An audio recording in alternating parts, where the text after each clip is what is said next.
Magandang araw sa lahat. Ang kwento ni Long Chen. Kabanata 6. Lumingon si Long Chen para tingnan ang mga taong pumapasok at nanlamig ang kanyang mga mata. Ang grupong ito ng mga tao ay umaaligid sa isang partikular na tao, katulad ng kung paano dumagsa ang mga bituin sa paligid ng buwan, na nag-uumapaw. Siya ay tila inukit mula sa jade at nagpakita ng sobrang gwapo. Siya ay walang iba kundi ang taong nakatalo kay Long Chen sa martial arena hanggang sa puntong muntik na siyang mamatay. Ang anak ng Savage Marquis, si Zhou Yaoyang. Mahika, si Zhou Yaoyang ay ang marangal na tagapagmana ng Savage Marquis, at ang kanyang cultivation base ay nasa tuktok ng kanyang mga kapantay. Sa makatuwid, ang kanyang katanyagan ay napakataas sa kanyang mga kapwa marangal na tagapagmana. Agad na napansin ni Zhou Yaoyang ang grupo ni Long Chen, at bahagyang ngumiti, lumakad siya. Tumingin kay Long Chen, sinabi niya, maraming paumanhin sa nangyari noong nakaraan. Hindi ko inaasahan na ang isang suntok ko ay magiging dahilan para hindi mo makilala ang sarili mong ina. Panipi tuldok, bagamat nagsalita siya ng mga salita ng panghihinayang, ang kanyang mukha ay walang kahit katiting na bakas ng paghingi ng tawad. Ang kanyang mga salita ay puno ng pang-aalipusta, tulad ng siya ay isang hari na malayo sa pagtingin kay Long Chen. Huwag kang mag-alala tungkol dito.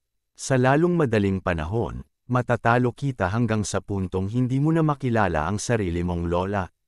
Walang pakialam na ngumiti si Long Chen, ngunit sa loob-loob niya ay lihim siyang galit. Nang magising siya noong araw na iyon, tanging ang kanyang ina at ang matandang alchemist na iyon ang naroon. Sa makatuwid, ang balitang ito ay dapat na ipinadala ng lumang stick na iyon. Ang isang pangungusap ni Zhou Yaoyang ay katumbas ng pagsasabi niya kay Long Chen na ang matandang alchemist ay isa sa kanyang mga tao. At higit pa rito, ang pinsala ni Long Chen sa araw na iyon ay maaaring labis na nakakatakot, ngunit sa katotohanan, hindi talaga ito isang pinsalang nagbabanta sa buhay. Kahit na ang pinsala sa likod ng kanyang ulo ay lumitaw lamang na masama dahil sa dami ng dugo, ngunit ito ay hindi talaga masyadong matindi. Sa makatuwid, sa pangkalahatan ay walang punto sa paggamit ng isang mamahaling tabletang panggamot upang gamutin ito. Malinaw na sinisikap ng matandang alchemist na takutin ang kanyang ina at siguraduhing masipsip niya ang lahat ng kanilang ipon. Ang isang bagay na tulad nito ay karaniwang walang pakinabang para sa kanyang sarili, ngunit sa halip ay nagpapahina sa mga mapagkukunan ng Long family. Sa kanilang kasalukuyang sitwasyon sa pamumuhay, ito ay tulad ng pagdaragdag ng yelo sa nyebe. Upang isipin na mayroong talagang isang nakatagong balangkas sa likod ng kanyang likuran. Long Chen, gusto mo bang mamatay? Sa tingin ko ay tila nakalimutan mo na ang sakit ngayong naghilom na ang iyong mga sugat. Don't tell me gusto mo ulit bugbugin ng kalahating patay ni Kuya Yaoyang. Tama, ang basura na walang kakayahang magtanim ay talagang nangangahas na ibuka ang kanyang bibig ng marahas. Halatang gusto niyang mamatay.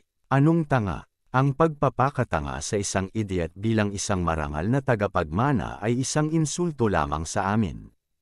Hindi na kinailangan pang magsalita ni Zhou Yaoyang bago sinimulan ng mga tao sa tabi niya ang pagmumura kay Long Chen, ang kanilang laway ay nag-spray ng ligaw. Long Chen, maaari kang maging isang marangal na tagapagmana tulad ko. Ngunit ang isa sa atin ay nasa langit habang ang isa sa atin ay nasa lupa.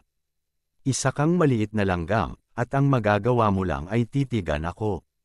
Sa makatuwid, kahit na binubuli kita, ang magagawa mo lang ay magdusa sa katahimikan. Kung hindi, ang kahihinatnan ay magiging katulad ng huling pagkakataon, at haantong ka sa isang patay na aso. Sabi ni Zhou Yaoyang, itinaas ang isang daliri para ituro ang ilong ni Long Chen. Kao, walang pakialam na ngumiti si Long Chen, at biglang, iniabot niya ang kanyang kamay. Bago pa man makapag-react ang sinuman, mahigpit siyang kumapit sa nakabukang daliri ni Zhou Yaoyang. Gamit ang kaunting lakas, umalingaw ang ingay. Si Zhou Yaoyang ay nagpakawala ng isang malungkot na sigaw habang ang sakit ng kanyang naputol na daliri ay yuminig sa kanyang buong katawan. Ang kanyang 10-finger one-heart technique ay talagang napakadaling nabali at naputol ni Long Shen. Kahit na siya ay isang malakas na tao sa ikapitong heaven stage ng Qi condensation, hanggat ang isang tao ay hindi pa nakakatuntong sa blood condensation realm, sila ay magiging mas malakas pa rin ng bahagya kaysa sa mga ordinaryong tao. Bilang karagdagan, siya ay nagulat, kaya wala siyang oras upang ipagtanggol ang kanyang sarili. Ibig sabihin, siya ay karaniwang hindi naiiba sa isang ordinaryong tao. Mababa ang tingin ni Long Shen kay Zhou Yaoyang na ang mukha ay nabaluktot sa sakit. At sa tono ng pagtatanong, tinanong niya, sa tingin mo ba ay higit ka sa iba? Ang iba ay wala sa'yo. Sigurado ka bang hindi mo pinag-uusapan ang sarili mo? Ang biglaang hindi inaasahang pangyayari ay nagulat sa lahat, at si Zhou Yaoyang ay nasa sobrang sakit na hindi siya nakasagot. Noon lang nag-react ang iba at itinapon ang kanilang mga sarili kay Long Shen. Bastard, bilisan mo at bitawan mo si Kuya Yaoyang. Nang makita ng iba pang sumusunod kay Zhou Yaoyang na naglakas loob si Long Shen na salakayin siya. Lahat sila ay sumigaw at nagpalibot sa kanya. Kung sino man ang maglakas loob na lumapit ay bubugbugin ko. Nang malapit na nilang maabutan siya, isang malaking figure ang biglang lumitaw sa tabi ni Long Shen at galit na sumisigaw sa iba na may dumadagundong na dagendong. Nanginginig ang kanilang eardrums. Napangiti si Long Shen nang makita niya kung sino yon. Sino pa kaya ito kundi si Shifeng? Ang mga maharlikang tagapagmana, na akmang susugod, ay tumigil nang makita nilang si Shifeng yon. Si Shifeng ay isang taong mapagmataas at malayo, at hindi niya gusto na mahayla siya sa anumang partikular na grupo ng lipunan. Gayunpaman, ang kanyang cultivation base ay nasa pinakamataas na antas sa mga marangal na tagapagmana, at dagdag pa sa kanyang malaki at superior na tangkad, nagawa niyang takutin ang lahat pabalik. Ilang sandali, natahimik ang lahat, at ang tanging tunog sa buong literature hall ay ang masakit na daing mula kay Zhou Yaoyang. Anong ginagawa niyo? Biglang, isang galit na saway ang dumating mula sa gilid, at isang matandang lalaki ang lumakad. Ang ekspresyon ng lahat ay naging mas mahiyain at magalang nang makita nila ang matandang ito. Ang matandang ito ay isa sa mga lecturer ng Literature Hall. Siya ay isang scholar ng Confucian, at kilala na siya ay isang tapat at mahigpit na tao. Isang marangal na tao na nagsasalita ng ilang mga salita. Ang pakikipaglaban sa loob ng bulwagan ng literatura ay may parusang isang buwang kustodiya. Gusto mo bang subukan ito? Malamig na ngumuso ang matanda. Binitiwan ni Long Shen ang daliri ni Zhou Yaoyang na durog na at nakayuko. Nagmamadaling lumingon sa matanda, ngumiti siya, "Guro, mali ang pagkakaintindi mo. Hindi kami nag-aaway, may test lang kami." "O, isang pagsubok HMM? Anong klaseng pagsubok?" Ang matanda ay halatang hindi ganoon kadaling nanloko. At malamig niyang tinanong si Long Shen. "Sinusubukan namin kung gaano katagal ang lakas ng isang daliri ay maaaring tumagal laban sa pag-atake ng 5 daliri. Sa pamamagitan ng pagsubok na ito, narating namin ang konklusyon na ang kapangyarihan ng pakikipagtulungan ay isang bagay na hindi mapigilan.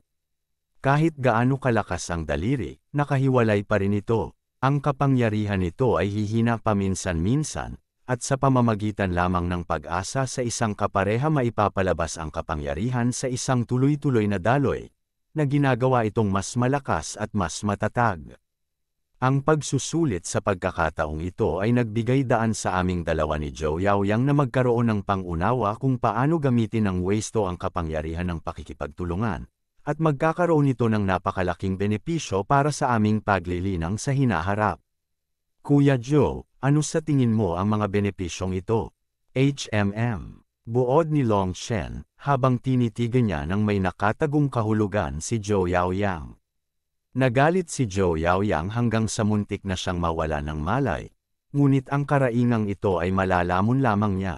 O kung itatanggi niya ito, siya ay ipapadala sa kustodiya kasama si Long Shen.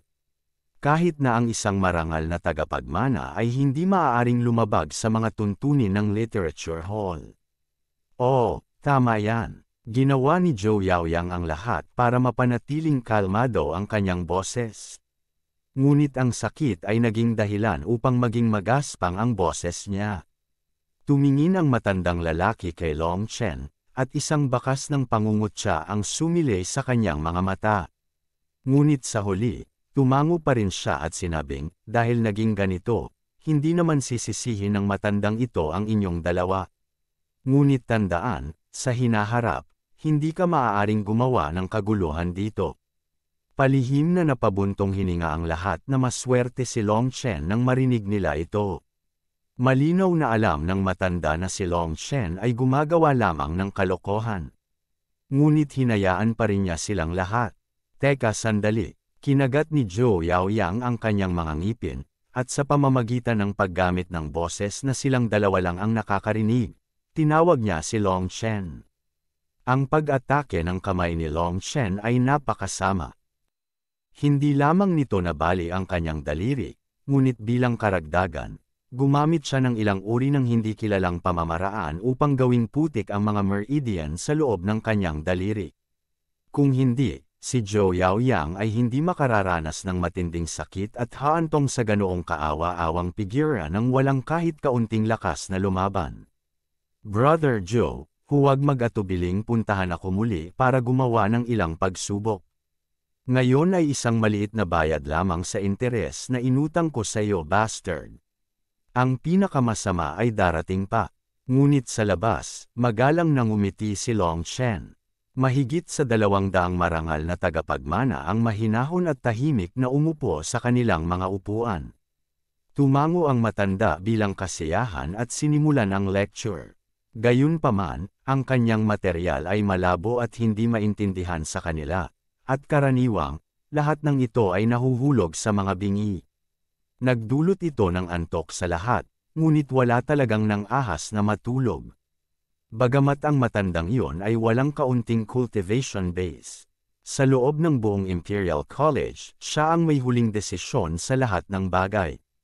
Kung may magagalit sa kanya, agad silang kick out at makakalimutan na lang ang pagpasok sa martial arts depository sa hapon.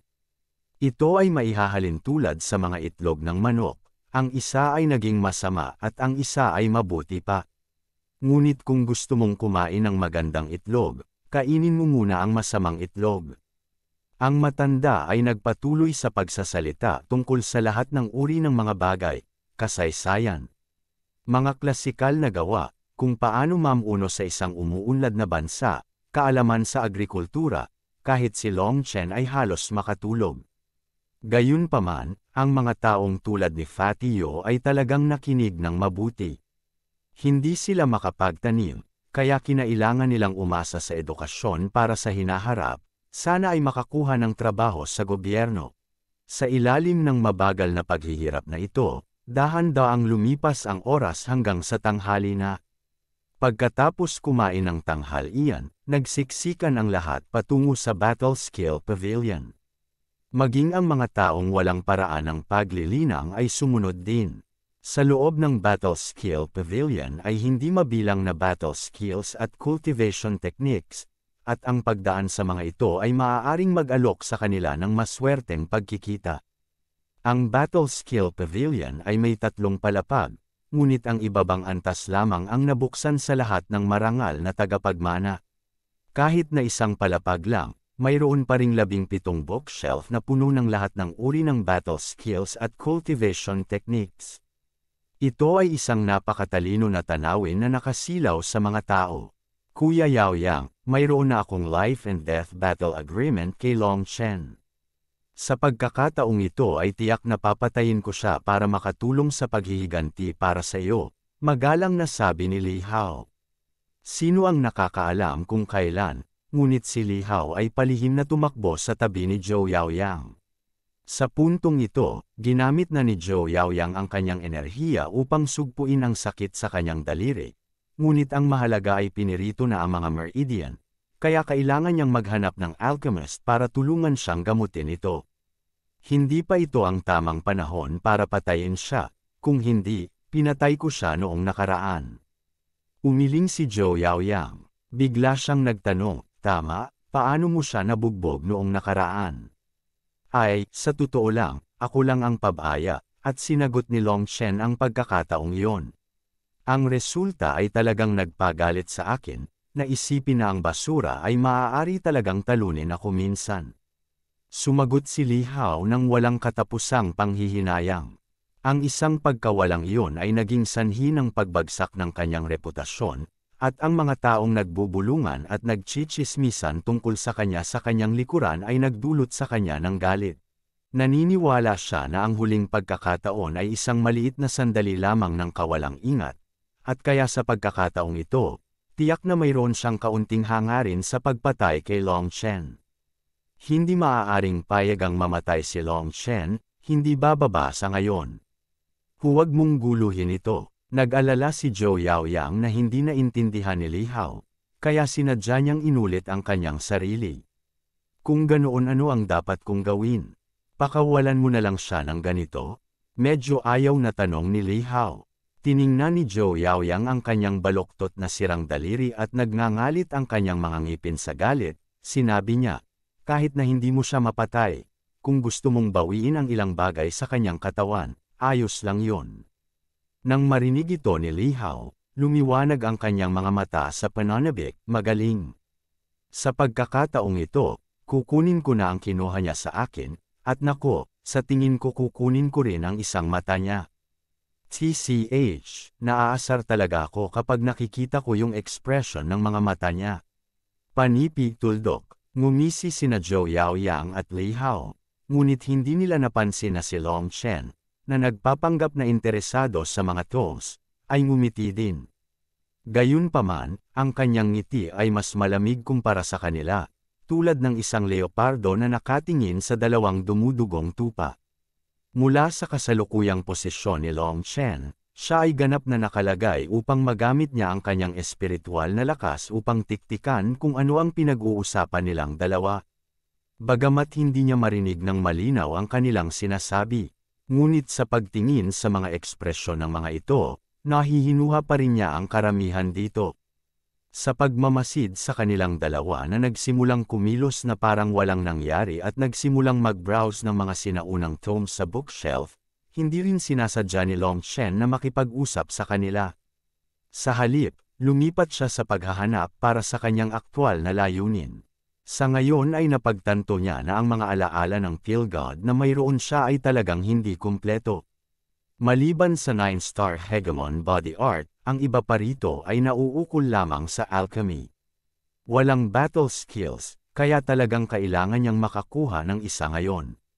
Sa wakas ay nakaayos na si Long Shen sa isang battle skill at iaabot na sana niya ang kanyang kamay para kunin ito ng biglang, isang lalaking maitim ang mukha ang humawak dito sa kanyang harapan. I'm sorry, nagustuhan ko ang librong ito. Panipi tuldok. Ang taong iyon ay hindi man lang tumingin kay Long Shen, at sa pag-arte na parang walang tao sa tabi niya, sinimulan niyang eyebrows ang tome.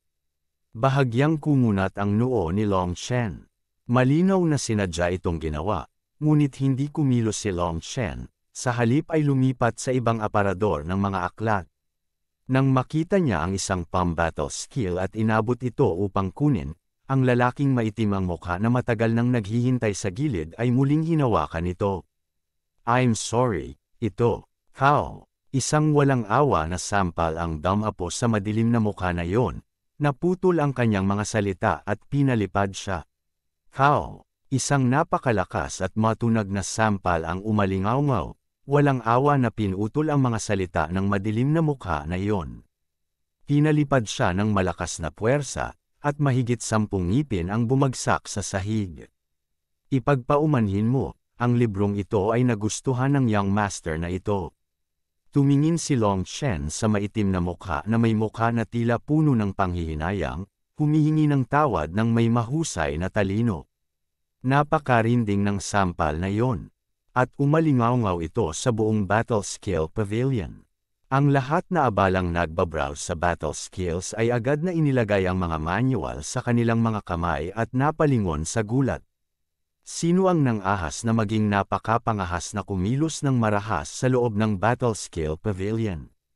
Biglang, isang malamig na sigaw ang umalingaw-ngaw, at isang lalaking nakasuot ng itim ang lumitaw mula sa loob ng Battle Scale Pavilion. Malamig at mahigpit ang kanyang mukha habang nakatingin kay Long Chen at sa lalaking maitim ang mukha. Ang dugo at chi ng lalaking iyon ay lumundag na parang matayog na bundok, pinipilit ang iba at nahihirapan silang huminga. Nanliit ang mga mata ni Long Chen. Isang malakas na nagsasaka ng blood condensation. Hindi inaasahan na ang lugar na ito ay magkakaroon talaga ng nakatagong blood condensation realm cultivator. Ngunit kung iisipin pa, ang lugar na ito ay isang mahalagang bahagi ng Battle Scale Pavilion, at ang pagkakaroon ng isang malakas na tao na nagbabantay ay makakapagligtas sa kanila ng ilang mga alalahanin. Ipinagbabawal na magsanay ng martial arts sa loob ng Battle Scale Pavilion.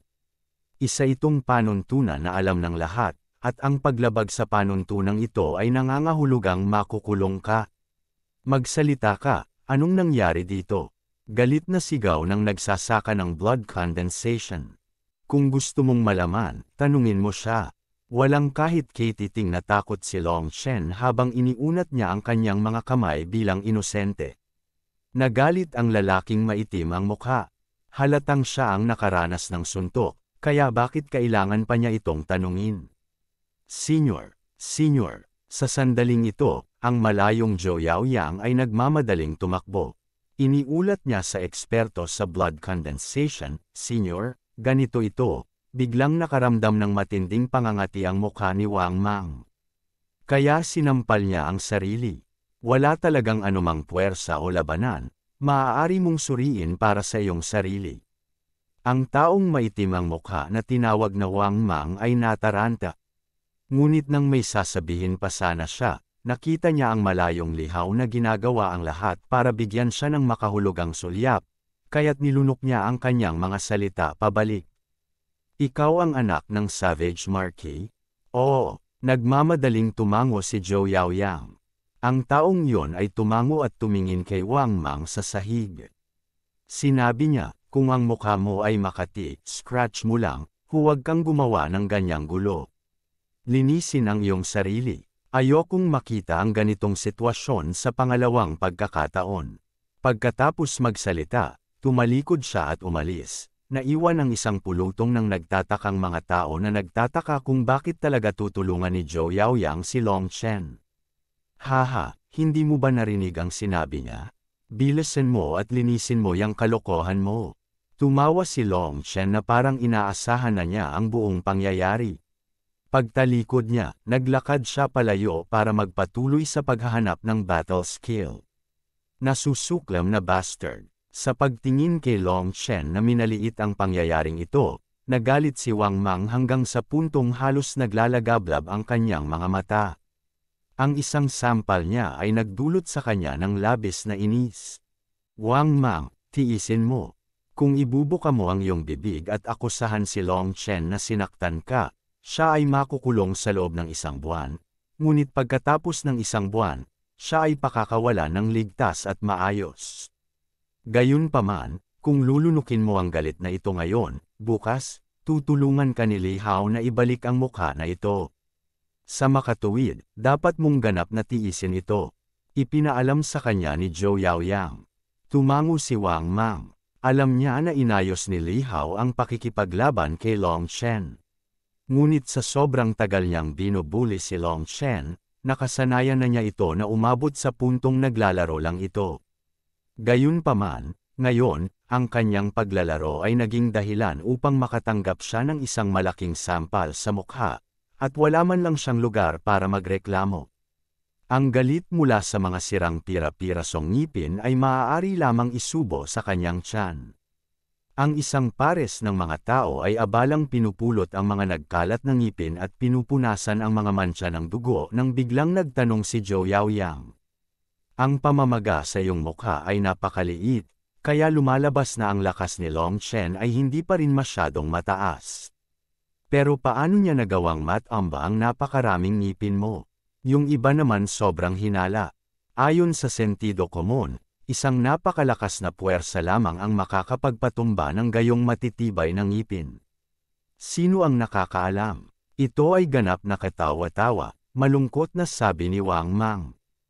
Ang hindi niya alam ay ginamit ni Long Shen ang kanyang kaalaman bilang isang alchemist. Si Long Shen ay pamilyar na sa pisyolohiya ng katawan ng tao gaya ng pagkakahawak niya sa likod ng kanyang mga kamay. Ang kanyang sampal ay tinamaan sa isang mahusay na paraan upang ang mga gilagid ni Wang Mang ay lumuwag, at ang mga ngipin sa gilid ng kanyang mukha ay sinamantala ang pagkakataong iyon na bumagsak. Ang pag-atake ni Long Shen ay napakasama. Ang mga ngipin ay hindi isang bagay na madaling mapatubo muli. Hindi sila tulad ng ibang mga sugat na maaaring gamutin sa mga gamot. Sa hinaharap, malamang na magagamit lamang ni Wang Mang ang kabilang bahagi ng kanyang mukha upang kumain. Dahil natuto mula sa pagkakamali ni Wang Mang, ang lahat ay naging mas mahusay na kumilos at walang sino man ang nang-ahas na muling pukawin si Long Shen. Masaya rin si Long Shen na malayang mag-browse sa mga sinaunang tomes na ito. Ang battle skills dito ay mababasa lamang sa pavilion at hindi maaaring dalhin sa labas. Espiritu ng Toro. Ang lahat ng battle skills ay maaaring hatiin sa tatlong kategorya: Heaven, Earth, at Mortal. At para sa lahat ng battle skills at teknik na ito dito, lahat ng mga ito ay ang pinakamababang antas lamang ng mortal na kategorya. Bagamat sila ang pinakamababang antas, ang mga kasanayang ito sa labanan ay napakamahal pa rin ng mga kayamanan. Kahit na para lamang sila sa matataas na katayuang marangal na tagapagmana, nangangailangan pa rin ito ng blood condensation cultivator upang mga siwa dito. Mula dito, makikita kung gaano kahalaga ang battle skill sa Phoenix Cry Empire. Bagaman ito ay isang mababang antas ng battle skill, ang paggamit nito ng espiritual na enerhiya ay malinaw at direkta, na ginagawang maganda ang epekto nito. Matapos basahin ng buo ang battle skill sa kanyang kamay, tumango si Long Shen. Ang partikular na battle skill na ito ay bagay na bagay sa kanya lalo na't napakapamilyar niya sa mga meridian ng katawan, ibig sabihin ay napakabilis niyang makabisado ito. Maingat niyang binasa ito muli. Ang kanyang kasalukuyang espiritual na lakas ay labis na kakilakilabot kumpara sa isang normal na tao, at ito ay isang malaking tulong sa kanyang memorya. Sa totoo lang, halos nasa punto na siya kung saan naaalala niya ang anumang nakita niya. Ang Spirit of the Bull technique ay ganap niyang kabisado. Ibinalik ito, nakakita siya ng ibang suporta sa battle skill, Wen Sheseng Steps. Ang Wen Sheseng Steps ay isang uri ng footwork technique. Ang espiritual na enerhiya ay dadaloy sa isang hanay ng mga partikular na meridian na tumutuon sa paligid ng mga paa, na nagpapataas ng bilis at pagsabog ng isang tao. Kahit na ito ay tumatawid sa malalayong distansya o maikling pag-iwas, ang pamamaraan na ito ay napaka-epektibo. Mahusay, isa pang praktikal na pamamaraan na magagamit ko. Bahagyang ngumiti si Long Shen, at muli ay inabala ang sarili upang maingat na alalahanin ang lahat ng ruta ng espiritual na enerhiya at ang mga detalye kung paano ito gagawin. Natapos na ang oras, lahat ng marangal na tagapagmana ay dapat ibalik ang mga tomes. Kung sino man ang maglakas loob na lihim na magnakaw ng ilan, kahit ang kamatayan ay hindi sapat na malupit na parusa. Sa sandaling ito, muling lumitaw ang nagsasaka ng blood condensation. Ang kanyang malamig na sigaw ay ipinadala sa pandinig ng lahat, at lahat ay nagmamadaling ibinalik ang mga tomes sa kanilang mga kamay. Ilang mga tao, na gusto pang magpatuloy, ay bumantong hininga at umiling. Ang Phoenix Cry Empire ay talagang napakahigpit sa battle skills. Bawat buwan ay kalahating araw lang sila para mag-aral dito. Maraming tao ang kailangang gumugol ng ilang buwang oras para lang matuto ng isang battle skill. Ngunit bagamat hindi sila nasisiyahan, walang maglalakas loob na magreklamo. Bahagyang nagulat si Long Shen. Hindi niya inaasahan na ganito kabilis ang oras. Ngunit kung malalaman ng ibang tao na gumamit lamang si Long Shen ng maikling 4 na oras para ganap na kabisaduhin ang dalawang battle skills, maaaring mabigla sila hanggang sa punto na ang kanilang mga panga ay bumagsak sa lupa. Sa loob ng mga pag-record ng isang battle skill, mayroong mga sobrang misteryoso at mahirap na maunawaan ang mga bahagi, lalo na tungkol sa ilan sa mga termino tungkol sa paglipat ng espiritual na enerhiya at chi sa paligid ng mga partikular na meridian. At ang higit na nakalilito sa mga tao ay ang pagtatangka na magsanay sa paggalaw ng kanilang espiritual na enerhiya sa isang komplikadong paraan habang nagbabasa din. Pag-alis ng Imperial College, nagpaalam si Long Chen kay Matabang Yu at sa iba pa bago umakyat sa Shifeng at bumulong ng ilang bagay. Nang marinig ni Shifeng ang sinasabi ni Long Chen, ang buong mukha niya ay nabigla. At bagamat mabilis niyang pinigilan ito pabalik sa kanyang normal na ekspresyon, hindi niya naitago ang gulat sa kanyang mga mata. Pagbalik sa bahay, nakita ni Long Chen na nalinis na ang silid kung saan niya nilagyan ng Feng Fu Star. Gayunpaman, hindi pa rin ligtas para sa mga tao na manirahan dahil sa kung gaano niya ito napinsala. Sa kabutihang palad, ang ari-arian ng kanyang pamilya ay maraming silid, at naghanda sila ng bago para sa kanya. Una, pumunta siya sa silid ng kanyang ina upang tiyakin dito na ayos lang siya. Maraming bagay ang sunod-sunod na nangyari sa mga araw na ito, na naging sanhi ng pagkabalisa at pag-aalala ni Mrs. Long. Mula nang magising si Long Chen, tila siya ay nagbago at naging isang ganap na kakaibang tao, na naging dahilan upang makaramdam siya ng kaunting pagkadi pamilyar. Gayunpaman, ang magandang bagay ay naayos na ni Long Chen ang kanyang sarili ngayon, at pagkatapos na samahan at kausapin ang kanyang ina ng ilang sandali, medyo kumalma siya. Gayunpaman, hindi niya sinabi sa kanya ang tungkol sa labanan sa buhay at kamatayan na isinaayos niya kay Li Hao. Umalis sa tabi ng kanyang ina. Bumalik si Long Chen sa kanyang silid. Pagkalak ng kanyang pinto, diretso niyang nilunok ang pangalawang Feng Fu Pill. Kasunod ng pagsipsip ng pangalawang Feng Fu Pill, ang Feng Fu Star sa ilalim ng paa ni Long Chen ay muling lumawak ng bahagya. Kasabay ng pagpapalawak, muling tumaas ang kakayahan ng Feng Fu Star na mag-imbak ng espiritual na enerhiya, tulad ng isang dantian.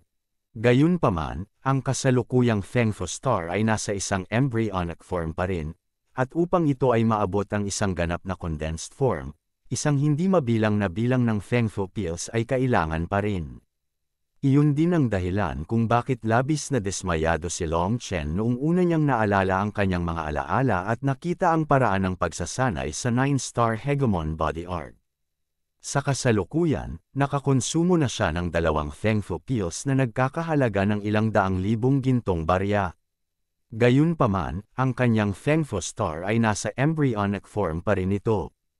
Napakalayo pa rin niya kung gusto niyang maabot nito ang ganap na condensed stage.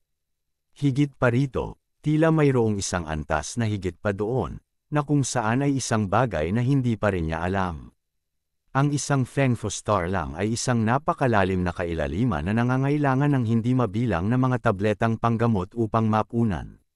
Gayunpaman, alam ni Long Chen na ang 9-star Hegemon Body Art ang tanging teknik na magagamit niya. Kung hindi, katamtaman lang siya sa buong buhay niya. Sa katunayan, hindi man lang siya mapapantayan sa isang ordinaryong tao dahil wala siyang dantian. Kung hindi ginagamit ang 9-star Hegemon Body Art, ang tanging kapalaran niya ay ang lumubog upang maging mahinang tao na patuloy na sasamantalahin. Mahika. Inabot siya ng 4 na oras upang ganap na masipsip ang Feng Fu Pill na ito. Ang embryonic form ng kanyang Feng Fu Star ay bahagyang tumaas, na nagpapahintulot sa kanya na kontrolin ang mas malaking halaga ng espiritual na enerhiya. Sa ngayon, hating gabi na. Palihim na umalis si Long Chen sa kanyang silid at pumasok sa silid na panggatong. Huminga ng malalim, nagsimula siyang dahan-daang magsanay sa espiritu ng bull. Ganap na pamilyar si Long Chen sa kanyang mga meridian dahil sa mga alaala ng Pill God na iyon. Kaya ang mababang grade na battle skill na ito ay isang bagay na maaari niyang mabisa kaagad nang walang kahit kititing na problema. Lumapit siya sa isang hilinga ng bato na tumitimbang ng mahigit kalahating tonelada at karaniwang ginagamit sa pagdurog ng mga pananim na palay. Hinawakan ito ng dalawang kamay, itinaas niya. Tumayo, ang malaking hilinga ng bato ay tumaas sa hangin, at ang impresyon ni Long Chen ay mayroon pa siyang natitirang lakas. Sa panahon ngayon, sapat na dapat ang kanyang lakas para makaangat ng humigit kumulang 750 kilo ng timbang. Gayunpaman, ang kanyang lakas nang matalo siya ni Zhou Yaoyang ay 75 kilo lamang. Kung ikukumpara sa dati, ito ay isang dramatic na 10 beses na pagtaas. Mahusay, hindi kasama ang iba pang mga kadahilanan at sa pamamagitan lamang ng pag-asa sa aking kasalukuyang lakas ng katawan, malamang na makakapantay ko ang mga tao sa ikalimang heaven stage ng Qi condensation. Hindi maiwasan ni Long Chen na medyo nasa sabik, at sa parehong oras, mas inaabangan niya ang pagsasanay sa 9-star hegemon body art. Sa ngayon, siya ay nag-condensed lamang ng isang embryonic form. At ang kanyang kapangyarihan ay tumaas na ng napakalaking halaga, kung siya ay tunay na paikliin ang kompletong Feng Fu Star, kung gayon sa anong uri ng antas tataas ang kanyang kapangyarihan. Saglit na nag-aalangan, hindi napigilan ni Long Chen ang pagnanais na magpatuloy sa pagsubok. Pag-aayos ng sarili, ang hangin na malapit sa kanyang paa ay nagsimulang dahan-daang mag-iba-iba, at isang nakakapasong kapangyarihan ang dumaan mula sa kanyang paa at sa kanyang mga meridian, na dahan-daang kumukuha sa kanyang kamao. Kamao ng toro, bang, ang kamao ni Long Chen ay nabasag sa hilinga ng bato, at sa isang paputok na putok, ang hilinga ng bato ay napuwersa sa hangin at mariing nauntog sa dingding, na naging sanhi ng pagkawasak ng buong dingding. Hindi napigilan ni Long Chen na titigan ang makapangyarihang puwersa ng may katangahan. Noong una, gusto lang niyang mag-eksperimento ng kaunti sa kapangyarihan. Hindi niya inaasahan na magdudulot ito ng ganoong kalaking kaguluhan. Mula sa labas ng silid, ang ibang mga tao ay nagising at naalarma. Dahil alam niyang nagdulot siya ng malaking kaguluhan, mabilis siyang bumalik sa kanyang silid at nahiga upang matulog. Gayunpaman, siya ay sadyang nasa sabik na matulog, halos sa puntong gustong sumayaw sa tuwa. 9-star hegemon body art. Anong antas lang ang naabot ng cultivation technique na ito? Kung ang lahat ng siyam na bituin ay condensed, kung gayon anong uri ng kapangyarihan ang gagawin? Masyadong nasa sabik si Long Chen at nauwi sa hindi makatulog buong gabi. Nang ang unang kislap ng pagsikat ng araw ay lumiwanag sa kanyang silid, dahan-dahan niyang iminulat ang kanyang mga mata. Hehe, gusto mong kunin ang mga parte ng katawan ko. Iyan ay isang malaking pangarap, sayang hindi mo ito maabot. Pagkatapos bumangon at maghugas ng mukha, narinig niyang pinag-uusapan pa rin ng mga katulong ang nangyari kagabi sa silid na panggatong. Sa pagsalubong sa pagsikat ng araw, hindi mapigilan ni Long Chen ang isang tiyak na pag-iisip mula sa kanyang puso. Magandang araw ngayon, kakayanin ko ang kahit ano. Abangan ang susunod na kabanata. Maraming salamat po.